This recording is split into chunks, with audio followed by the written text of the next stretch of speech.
सास, माँ, बहू और बेटी।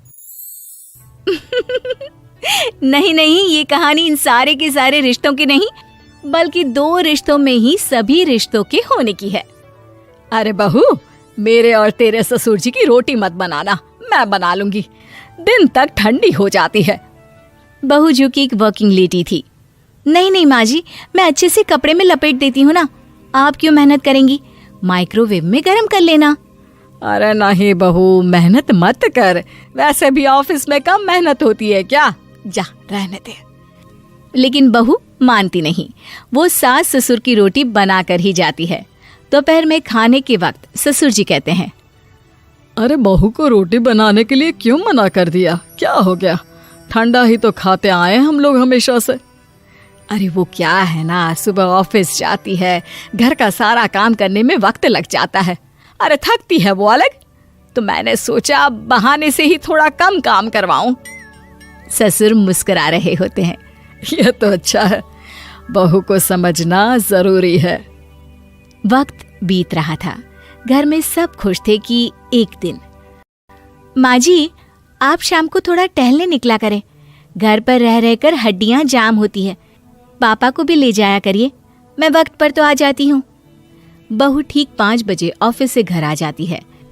फिर चाय नाश्ता बनाकर सास ससुर के साथ बैठती, उन लोगों को सारा दिन का हाल बताती। रात को पति घर आता है। क्या बात है बेटा, ऑफिस से आकर कभी हम लोगों के साथ भी बैठा कर। अरे माँ, दिन रात काम करके मन ही नहीं करता, अगले दिन की फिर तैयारी होती है, आप और पापा ही कमरे में आ जाओ। इससे अच्छी तो बहू है, कितना भी थकी रहे, घर आकर हम लोगों के लिए चाय नाश्ता बनाना, फिर बातें करना। बहू ना होती तो हम बुढ़ा बुढ़िया तो बैठे ही रह जाते। सास और ससुर अब बहू के कहने पर शाम की सैर पर निकलने लगते हैं। सास की कई सहेलियां बनती है तो ससुर को भी कुछ बुजुर्ग लोगों का ग्रुप मिल जाता है। कैसा रहा सहेलियों के साथ शाम का वक्त? हम लोगों ने तो भाई खूब योगा किया। अरे हम लोगों को गप्पों से फुर्सत ही नहीं होती। वैसे मिसेस मल्होत्रा आज बहू के बारे में कुछ बोल रही थी। तभी वहां ऑफिस से बहू आ जाती है जो जींस और टॉप में होती है। क्या बात है माँ, क्या कह रही थी आपकी सहेली आपकी बहू के लिए? सास इस बार बहू को कुछ अलग तरीके से देखती है और उल्टा सवाल ही दाग देती है। क्या कह रही थी वो हटा, ये बता, तेरे ऑफिस में तो मर्द भी काम करते होंगे ना? बहू जो अब तक मजाक कर रही थी वो सीरियस हो जाती है। मर्द होंगे नहीं माँ जी, मर्द ही ज्यादा हैं, हम 5 ही लड़कियां हैं ऑफिस में। अरे तो अच्छा लगता है क्या ऐसे कपड़े पहनती हो? कल से तुम ना साड़ी पहनकर ऑफिस जाना, और हाँ, शाम का नाश्ता थोड़ा जल्दी बनाया करो, नाश्ता बनाकर बाद में ही ऑफिस के कपड़े चेंज करने जाना।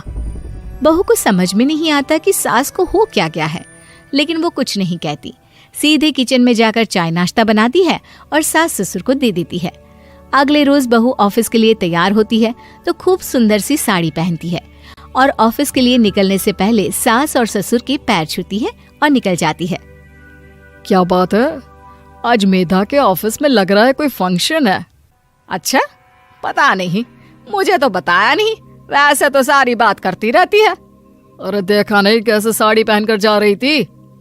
अरे वो तो मैंने ही बोला है उसे। अरे अच्छा लगता है क्या रोज रोज ऐसे सूट या जींस में जाना? बहू हो, बहू बनकर रहो, और आप भी ना मेधा मत किया करिए, बहू बोला करिए, सर पर चढ़ जाएगी तो दिक्कत हो जाएगी। सास अब बहू को बहू जैसा रखने लगती है, हर बात पर रोका टोकी, हर बात पर ताने। क्या बात है, आजकल लेट आ रही हो ऑफिस से?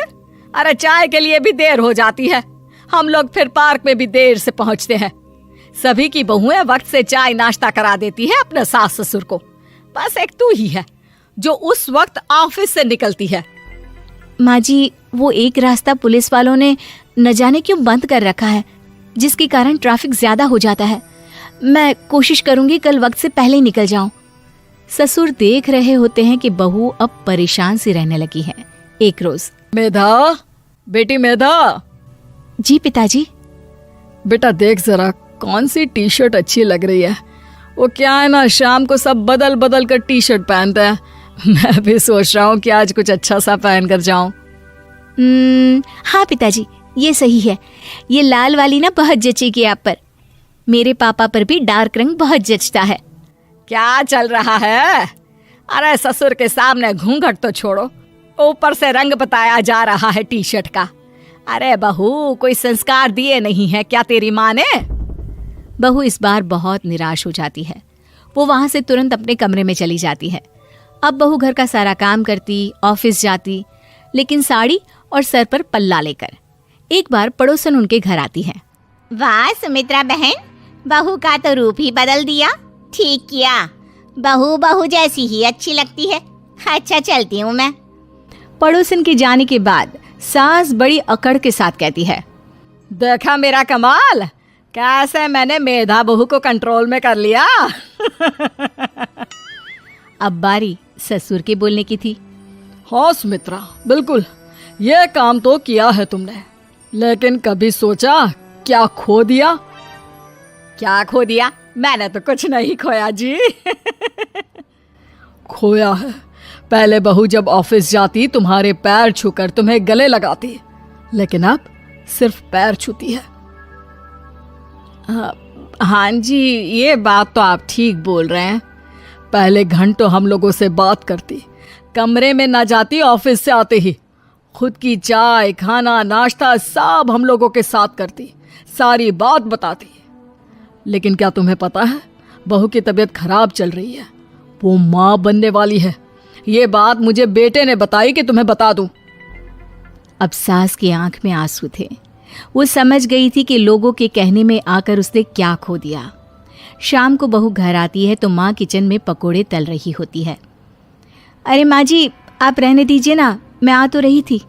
अरे नहीं, जा तू चेंज कर ले, मैं नाश्ता और चाय टेबल पर ही लगा रही हूँ मेधा। सास के मुंह से अपना नाम सुनकर बहू को बहुत अच्छा लगता है।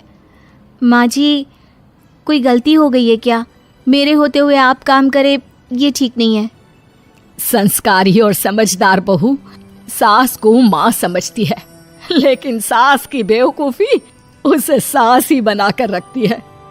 बहू, मुझे भी थोड़े संस्कार और समझदार बनने का मौका दे, जिससे मैं भी बहू नहीं बेटी को देखूं तुझ में। और हाँ, मेरा होने वाला पोता क्या कहेगा कि दादी ने तो मेरी माँ को बहुत परेशान किया। बहू सास को गले लगा लेती है। नहीं माँ जी, वो कहेगा कि माँ को तो दादी ने बेटी बनाकर रखा है।